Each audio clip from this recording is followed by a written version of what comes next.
Fala galera, vamos lá, questão número 29 da prova de física do primeiro dia, o EMA Sul 2021, né? Vamos lá, tá aqui já montada a questão, mas vamos lá no texto, na tela de vocês aí, o texto da questão 29, para a gente começar a tentar entender essa questão.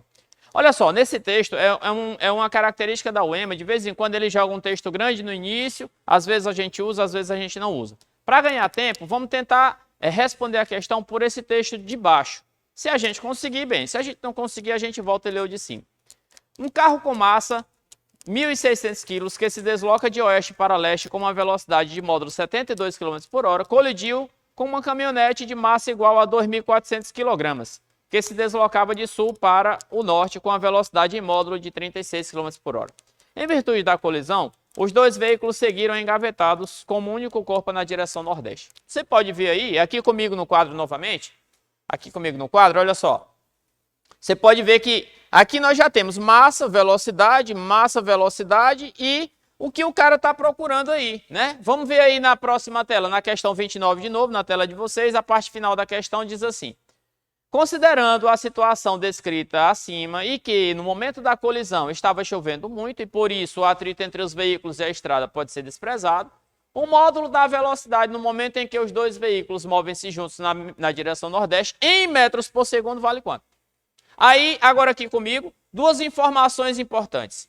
Ele quer o valor da velocidade do conjunto, porém em metros por segundo. Primeira coisa que eu devo fazer, 72 km por hora dividido por 3,6 vai dar 20 metros por segundo.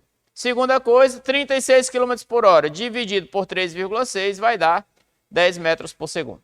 Agora, beleza. O que mais? Vamos localizar em que parte da física está essa questão. Colisões. Bateu, chocou.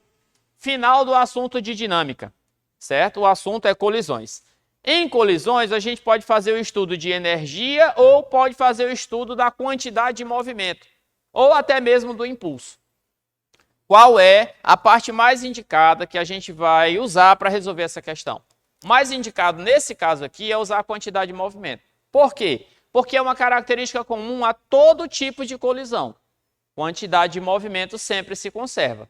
Agora, quando eu for usar, igual, pode ser que não dê certo? Pode, se não der certo, aí eu vou apelar para outros assuntos, mas geralmente conservação de quantidade de movimento está presente em toda colisão. Aí agora, o que é que a gente precisa analisar? Eu olhando aqui no quadro, olha só, esses dois objetos, eles estavam em direções diferentes. A quantidade de movimento a gente vai representar na mesma direção que a velocidade. Então eu posso fazer um desenho aqui, ó, vamos colocar os dois objetos aqui imediatamente antes da colisão, né? E eles têm para baixo uma quantidade de movimento Q2, que tem a mesma direção e sentido da velocidade V2, e para a direita nossa aqui uma quantidade de movimento Q1, que tem a mesma direção e sentido da velocidade V1. E aqui os dois corpos vão se chocar e depois do choque eles vão ganhar essa quantidade de movimento resultante, que é exatamente a soma vetorial dessas duas. Então aqui, pessoal, a primeira pista, que é a resolução dessa questão, é por quantidade de movimento, é que tem a palavra colisão. Na colisão, a quantidade de movimento se conserva. E dentro desse assunto, a gente vai saber que tem que fazer uma resolução vetorial, por quê? Porque as quantidades de movimento estão em direções diferentes, eles não estão na mesma reta. Então aí, além de saber fazer quantidade de movimento antes e depois, a gente tem que saber fazer uma conservação da quantidade de movimento vetorial. Essa é uma questão extremamente difícil para os padrões da UEMA. Mas vamos lá. O que a gente precisa lembrar é do princípio da conservação da quantidade de movimento. A quantidade de movimento antes da colisão é igual à quantidade de movimento após a colisão. Só que, como essa quantidade de movimento antes e após tem que ser igual e eles não estão na mesma reta, eu tenho que conservar o vetor quantidade de movimento. Vetor quantidade de movimento antes da colisão igual ao vetor quantidade de movimento após a colisão. Quem é o vetor quantidade de movimento antes da colisão? É a soma dos vetores quantidade de movimento Q1 e Q2. Essa soma é uma soma vetorial. E olhando para esse desenho, essa soma vai ser exatamente esse vetor que está desenhado aqui em vermelho. Esse daqui vai ser a quantidade de movimento antes da colisão. Como é que eu calculo o módulo desse vetor? O módulo desse vetor vai ser assim, Q antes ao quadrado, módulo é o valor, né? vai ser Q1 ao quadrado mais Q2 ao quadrado. Então, para encontrar esse valor, eu tenho que saber o valor de Q1 e Q2. Como é que eu vou determinar o valor de Q1? Q1 é a quantidade de movimento do objeto 1.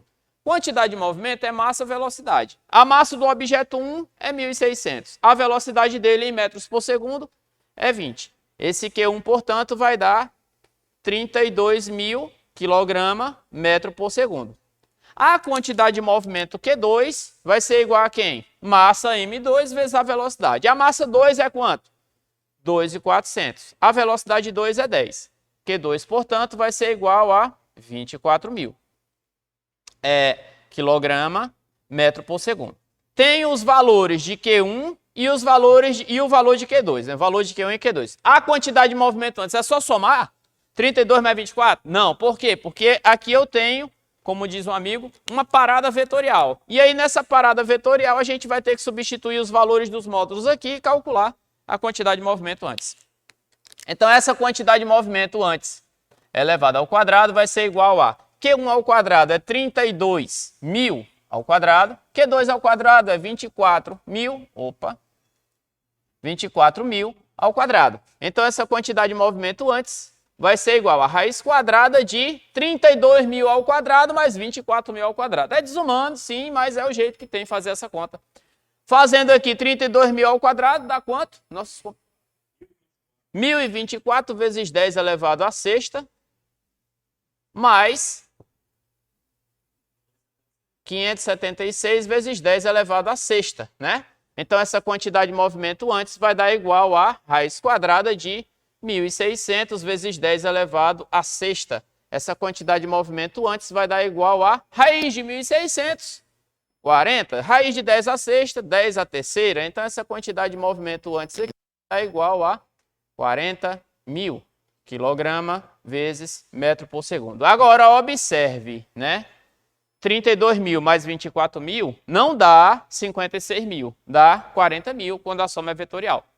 Agora, essa é a quantidade de movimento antes. A quantidade de movimento após a colisão vai ser igual a quem? A quantidade de movimento antes da colisão. Só que após a colisão, essas duas massas estarão juntas. E aí eu vou somar M1 mais M2. Vai ser assim, ó. Após a colisão, elas estarão juntas, M1 mais M2, e terão uma única velocidade V. E antes da colisão, o valor é esse, que é 40.000, né? Então, agora o que a gente vai fazer? Essas massas somadas aqui eu já sei, é 1.600 mais 2.400. Então, 1.600 mais 2.400 vezes a velocidade V vai ser igual a 40.000. E aí, agora, isso aqui vai dar 4.000, né? 4.000 vezes V é igual a 40.000. Portanto, o nosso V é 40.000 dividido por 4.000. Opa, tem um zero a mais aqui. Dividido por 4.000. Esse V vai ser igual a 10 metros por segundo. Pronto. Achamos o valor da velocidade, 10 metros por segundo. Como eu já falei, para os padrões da UEMA, essa questão é uma questão extremamente difícil. Primeira fase, não me recordo de ter caído isso nos 10 anos aí que antecederam 2021, certo? Isso aqui é questão de segunda fase, mas nesse ano de 2021, a gente observou na prova um misto aí de assuntos que caíam só na segunda fase com assuntos de primeira fase e pegaram pesado comparado com anos anteriores em relação ao nível da prova de física, certo? Se você achou difícil, você está sabendo o que você está achando. Você, de fato, sabe o que é física. Porque, realmente, para os padrões da UEMA, foi uma questão difícil. Alternativa correta aí, letra E, na questão de número 29 do primeiro dia. Questão 30 da prova 1 da UEMA Sul 2021. UEMA Sul 2021, beleza? Vamos lá, questão 30 de física na tela de vocês aí. Vamos lá. Olha só, mais uma vez, mesmo estilo. Um texto, outro texto para vir a pergunta. Vamos ler só o texto de baixo e ver se com o texto de baixo a gente já é capaz de resolver a pergunta. Uma das esferas da antena de transmissão no topo da torre precisa ser substituída por outra, de mesmo material, cujo volume é 250 metros cúbicos a 2 graus Celsius. Qual é a variação do volume em metros cúbicos dessa esfera quando a temperatura chegar a 42 graus Celsius? Considere π igual a 3. Aqui comigo, olha só. O cara te deu aí um volume inicial, está aqui comigo no quadro. Um volume inicial de 250 metros cúbicos, a temperatura inicial de 2 graus Celsius, a temperatura final de 42, e que é a variação de volume. A gente sabe que variação de volume é igual a V0 vezes gama vezes delta teta. Então, para calcular essa variação de volume, eu preciso de quem? Do gama. Esse gama vai ser do material dessa esfera. Foi dito que esse material dessa esfera é o mesmo material da esfera do texto grande. Então, a gente vai ter que voltar lá na esfera do texto grande para descobrir qual é esse valor de gama. Voltando aí na questão 30, lá no início, né? Na questão 30 diz assim, é um texto sobre a Torre Eiffel. Ela foi construída em 1889 em Paris, como parte das comemorações do centenário da Revolução Francesa. Inaugurada em 1889, ela também é chamada Dama de Ferro, como ficou conhecida na época, comparada às pirâmides do Egito e por seus idealizadores, possui 7.000 toneladas de ferro e 3.000 toneladas de materiais variados. Então, ela tem uma massa total de 10.000 toneladas. Mas é um misto aí, um compósito de ferro e outros materiais. Não sabe-se bem qual seria o material médio dessa torre. Ok. E levou só 2 anos para ficar pronta. A construção foi um enorme desafio para a engenharia da época, porque ela possui 300 metros de altura e fica 15 centímetros mais alto no verão devido à dilatação térmica do ferro. Não só do ferro, né? Material também, outros materiais também foram usados. Bom, aí ele já dá uma pistazinha, ele diz lá 300 metros de altura, 15 centímetros de variação, mas eu tenho aí o comprimento inicial, eu tenho o valor da variação, mas eu não tenho nem a variação de temperatura e nem o seu coeficiente de dilatação. Vamos ver se a gente precisa dessa informação aí ou pode ser resolvida com outra. No seu topo, tem várias antenas de rádio, cuja esfera de aço de cada antena tem raio 10 metros, para garantir a estabilidade contra ventos fortes. No verão parisiense, essas esferas sofrem uma variação de volume de 5,04 metros cúbicos quando a temperatura chega a 30 graus. Então aí, pessoal, aí aqui comigo agora, olha só, é o seguinte, nesse caso aí, a gente vai descartar a informação relacionada ao comprimento da torre, porque ele diz que as esferas são feitas de aço. E essa mesma esfera de aço é a que vai fazer essa esfera do qual eu tenho que responder a pergunta, Então eu vou me concentrar só nas esferas.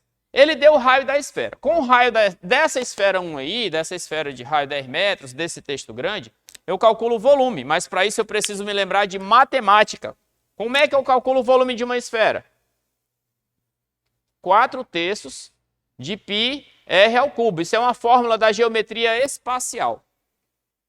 Ele também disse que a gente pode considerar esse π igual a 3. Então a gente simplifica.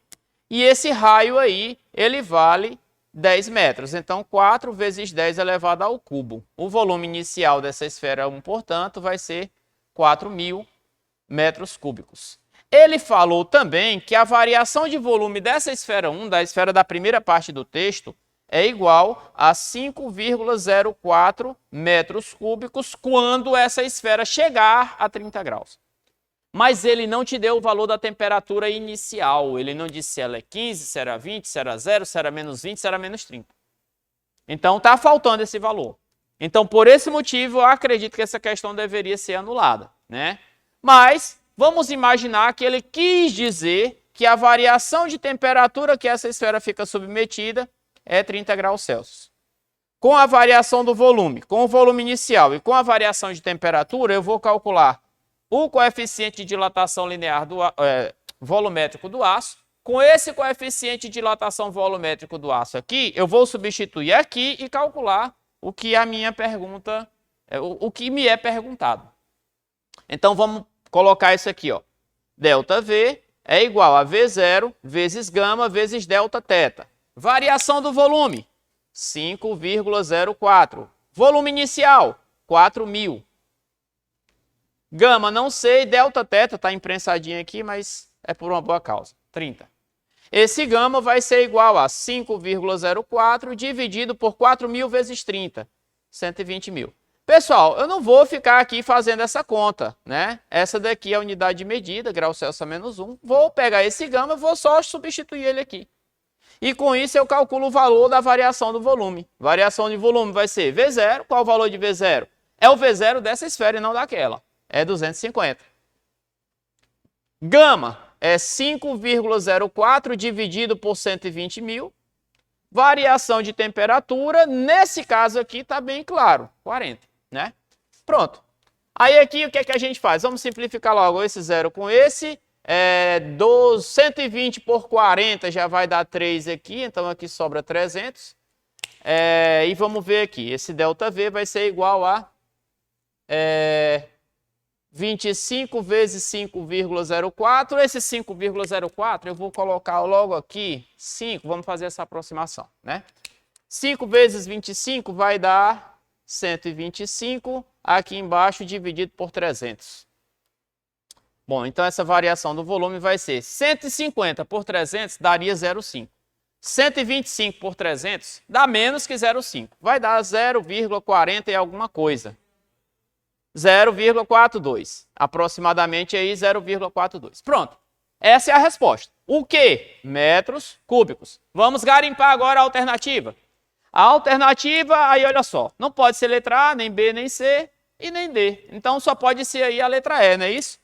A alternativa correta aí, letra E. Beleza, que é o quê? 4,2 vezes 10 elevado a menos 1 metros cúbicos. Só está escrito de outra forma.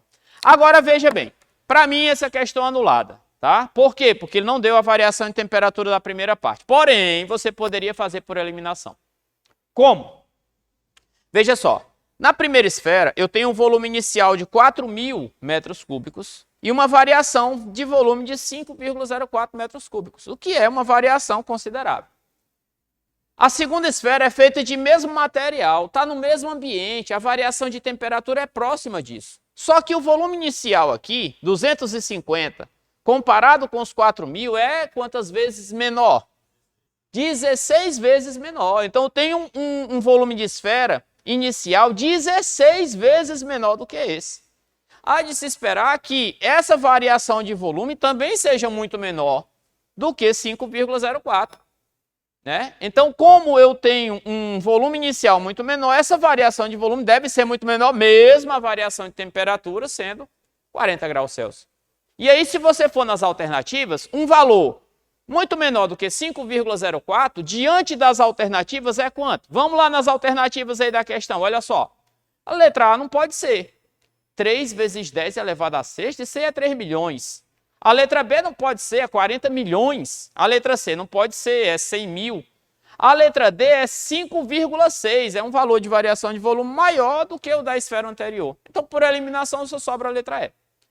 Por eliminação, a gente não anularia a questão, mas pelo cálculo sim, porque não foi dado o valor da variação de temperatura de 30 graus. 42. 42 vezes 10... Ah, sim, a resposta, né? 42 vezes 10 a menos 2, isso. Que é a mesma coisa que 4,2 vezes 10 a menos 1, né? Tá aqui. 42 vezes 10 a menos 2, 0,42 ou 4,2 vezes 10 a menos 1. São todas as respostas válidas. Bateu aí com a alternativa E. Essa foi a questão de número 30. É isso aí, galera. Olha aí, galera. Questão 31 da prova de física do primeiro dia da UEMA-UEMA-Sul 2021. Dando continuidade, essa questão, mais uma vez, como ocorre com quase todas as questões da UEMA, ela tem um texto inicial e um texto do meio, para poder vir após isso as perguntas. A gente sempre começa por esse texto antes das alternativas, para ver se só com ele dá para responder. Olha a pergunta. Para o exame do tórax, o campo magnético necessário é de 1,5 Tesla. Produzido por uma corrente elétrica de 20 amperes. Qual é o número de espiras por centímetro nesse tubo para a realização do exame, considerando a permeabilidade magnética, μ igual a 1,25 vezes 10 a menos 6 Tesla metro por ampere. Ó, desse jeito aí, um aluno mais experiente vai lembrar que número de espiras por centímetro é uma característica que só pode ser usada em solenoides, né? Se você quiser confirmar isso, você vai ler o texto lá em cima e lá deve estar falando em algum ponto aí de solenoides ou de enrolamentos. Enrolamento de fios e tudo mais. E logo aí, ó, na última linha do texto de cima, fala lá, formando um solenoide, tá vendo? Cujo centro é o paciente. Então, trata-se de quê? Do campo magnético no interior de um solenoide. E aí o que a gente vai fazer? Lembrar da fórmula. Ei, Glauco, e se eu não me lembrar da fórmula? Passe para a próxima questão. O EMA é assim. O EMA tem muita questão tradicional que se você souber a fórmula você faz, se não souber você não faz, infelizmente, né?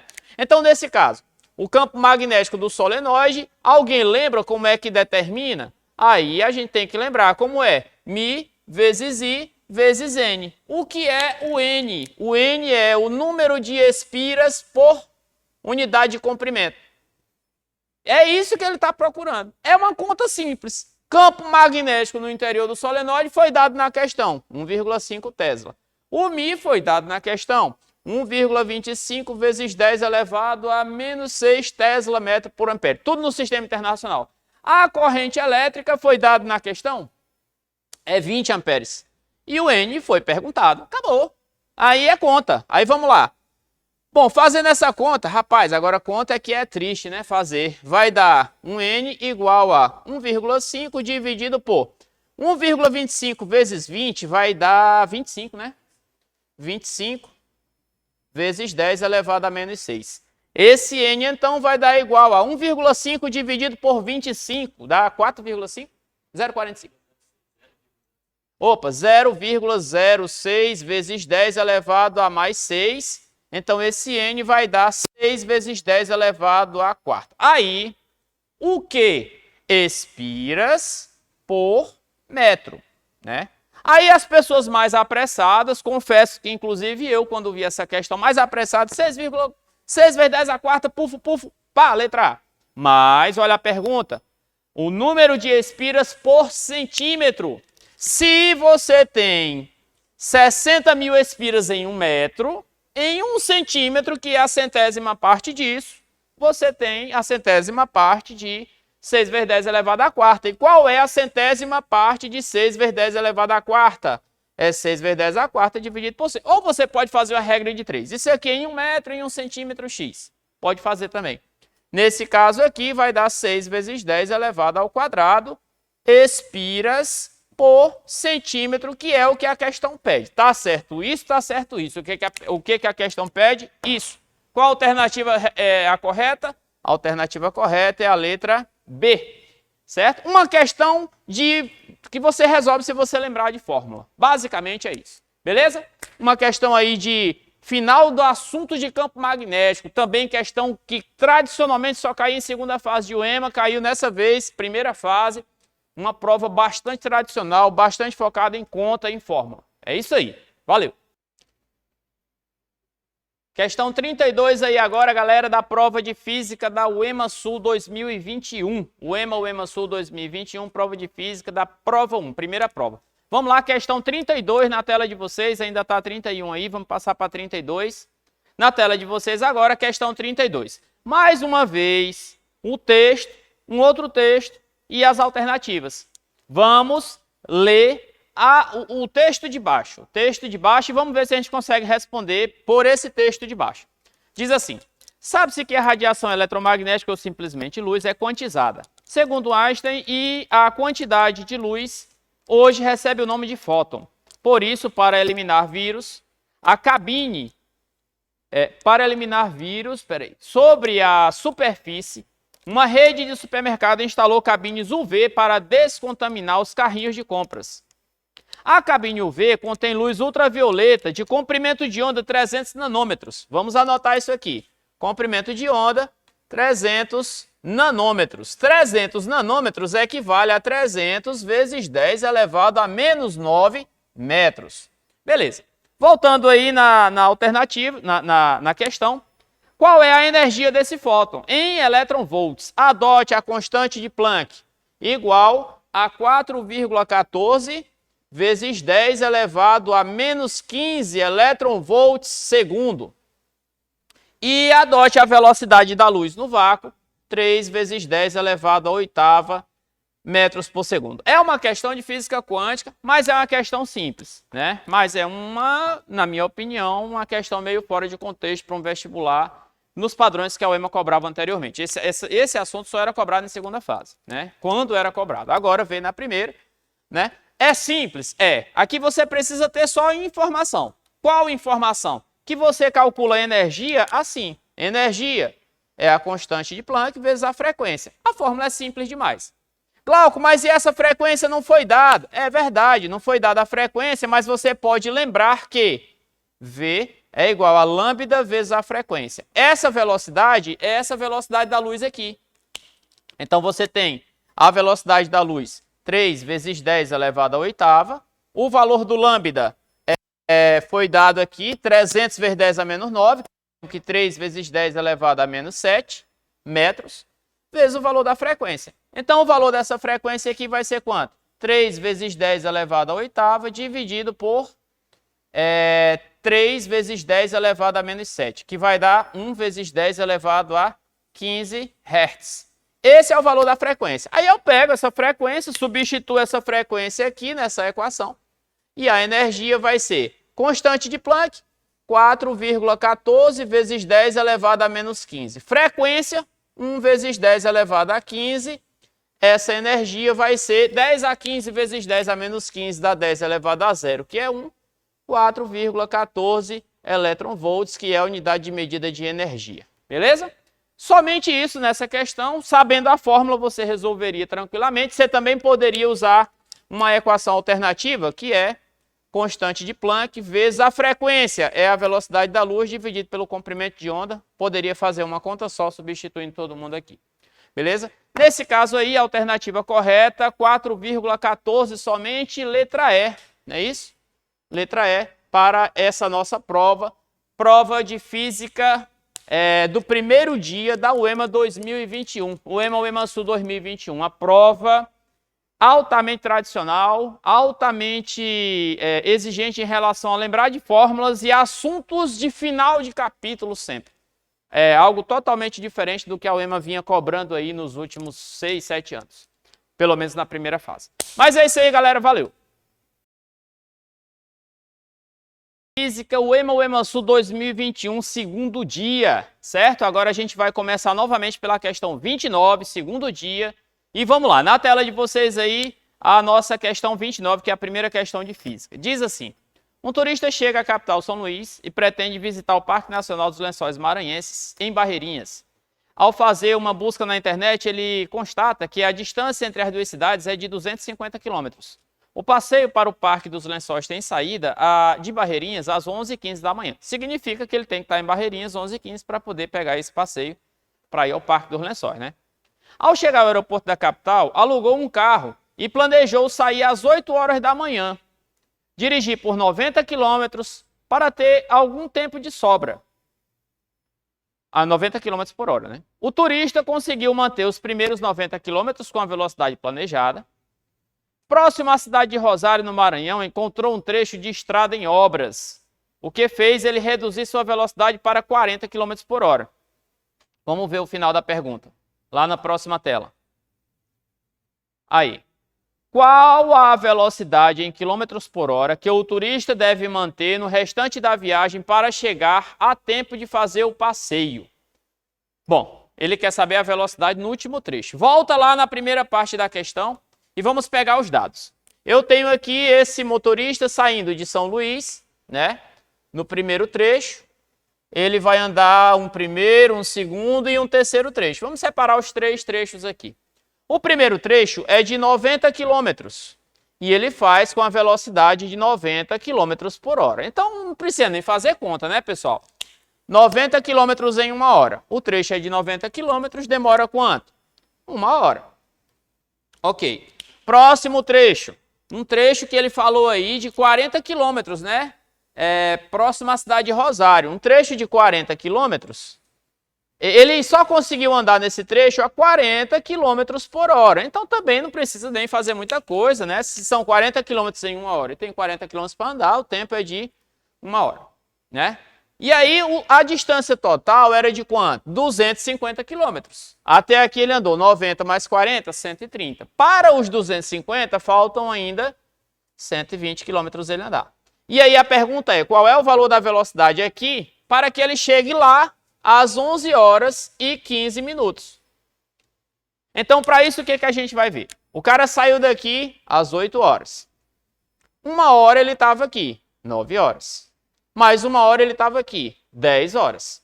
ele tem que estar lá às 11h15.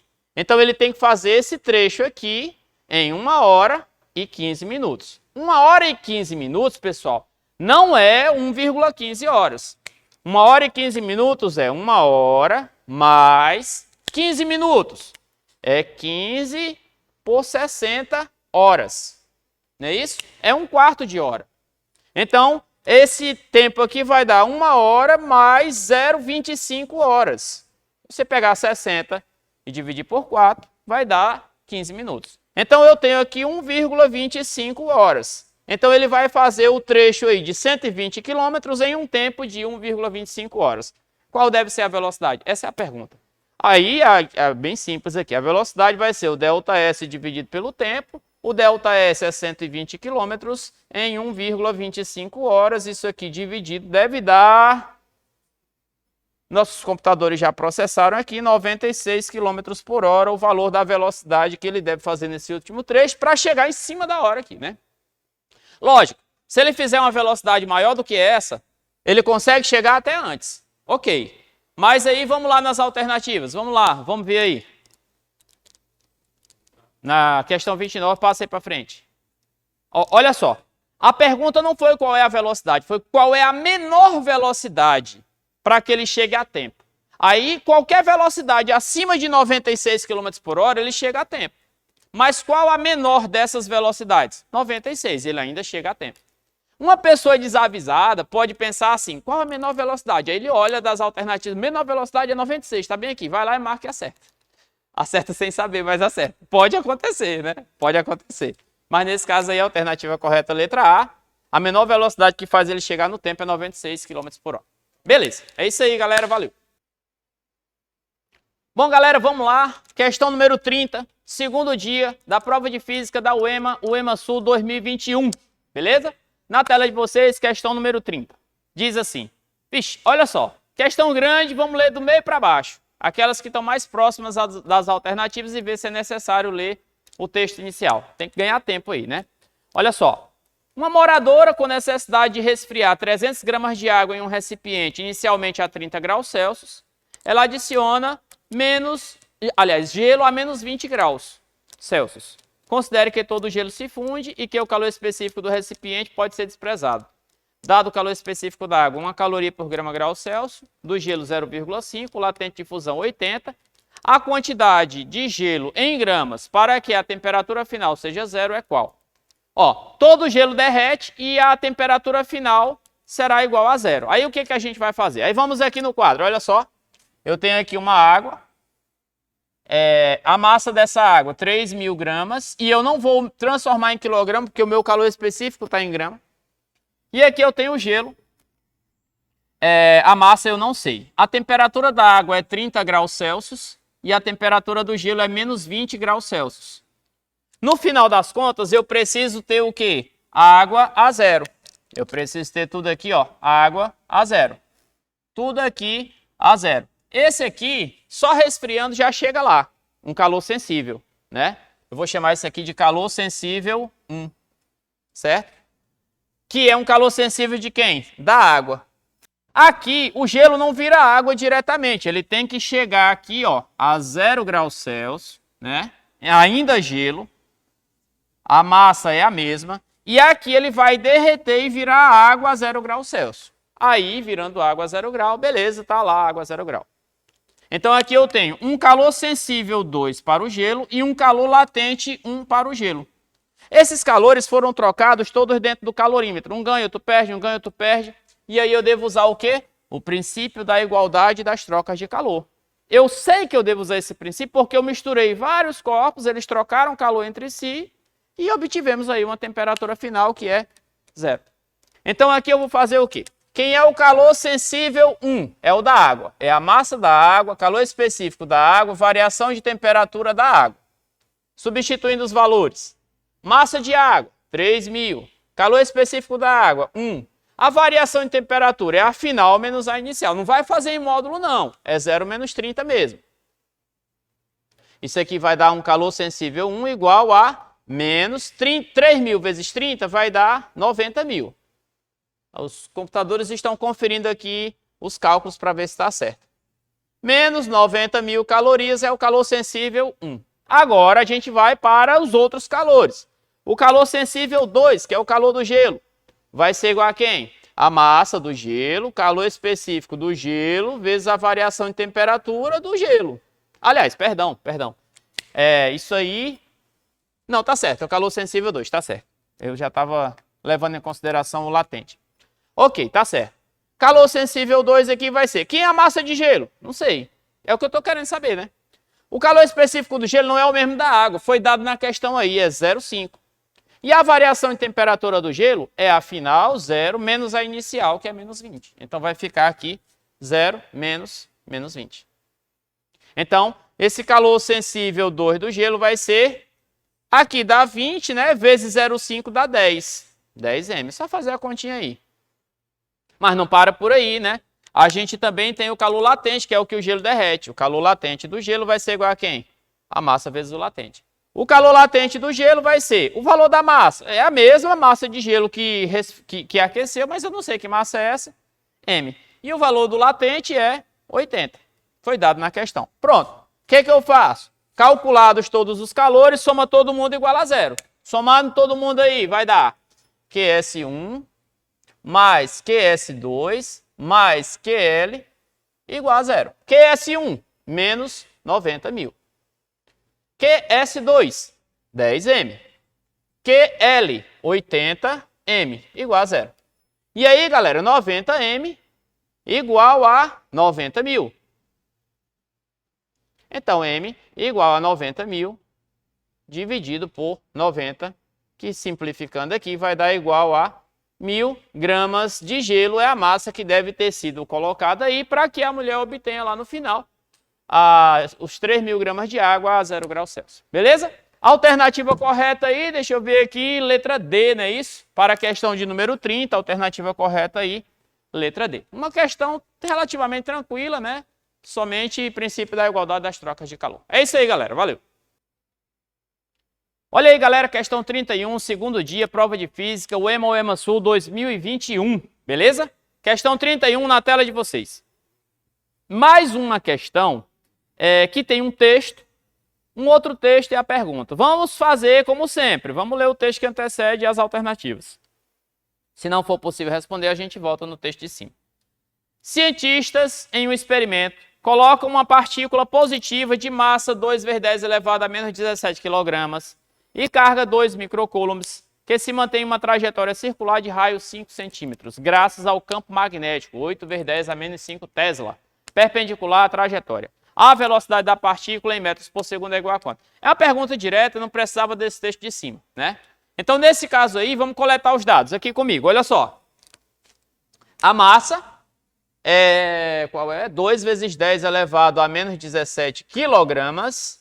Depois, o valor da carga elétrica, que é 2 microcoulombs, que é o mesmo que 2 vezes 10 elevado a menos 6 coulombs. Depois, o raio, que é igual a 5 centímetros, que equivale a 5 vezes 10 elevado a menos 2 metros. Depois, o campo magnético, B, que é igual a 8 vezes 10 elevado a menos 5 Tesla. Ok? E ele quer saber qual é o valor da velocidade em metros por segundo, que é perpendicular ao campo. Então, na verdade, o que acontece? Que assunto é esse? É o lançamento de uma carga elétrica em um campo magnético uniforme perpendicular ao campo. Aí nós temos uma fórmula pronta para isso, né? Que já dá a relação entre massa, carga, raio, campo e velocidade. Se você lembrar da fórmula, joga a fórmula direto. Se você não lembrar, você demonstra, que dá muito mais trabalho. Como eu estou só resolvendo a questão, né? Não estou na aula explicando, eu vou apenas usar a fórmula que eu já conheço. Raio é igual a M vezes V sobre Q vezes B. O que é que eu estou procurando? O V. Meios pelos extremos, M vezes V é igual a R QB. Então, esse V é igual a R QB dividido por M. V. Valor do raio. Foi dado. Tudo no sistema internacional, hein? 5 vezes 10 elevado a menos 2. Valor da carga. 2 vezes 10 elevado a menos 6. Valor do campo. 8 vezes 10 a menos 5 ou 8 vezes 10 a quinta? 8 vezes 10 a menos 5 dividido pela massa, que é 2 vezes 10 elevado a menos 17, né? Então, aqui em cima nós temos quanto?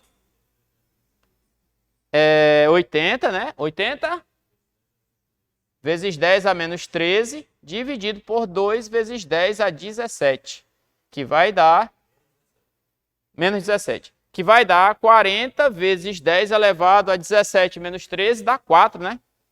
É isso? 40 vezes 10 elevado a quarta metros por segundo. Vamos nas alternativas aí, ver se tem isso.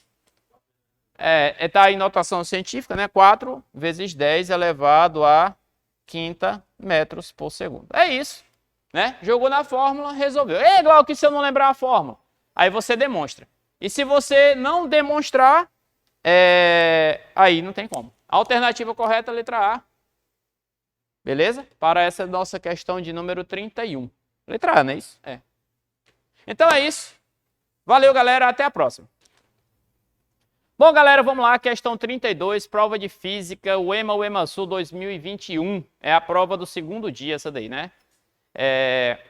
Uma questão, nesse caso aí, me parece de efeito fotoelétrico. É uma questão... Vamos ver aí como é que está essa questão. Na tela de vocês, a questão 32 diz assim. Bom, olha só, novamente.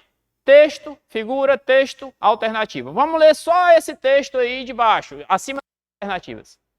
Considerando a constante de Planck 4 vezes 10 a menos 15 eletronvolts segundo e a velocidade da luz 3 vezes 10 a oitava, a energia cinética em eletronvolts do elétron ejetado é igual a quanto? Aí não dá para responder. Vamos voltar lá no segundo texto. A figura a seguir representa a emissão fotoelétrica em uma placa de césio como função trabalho de 2,14 eletronvolts.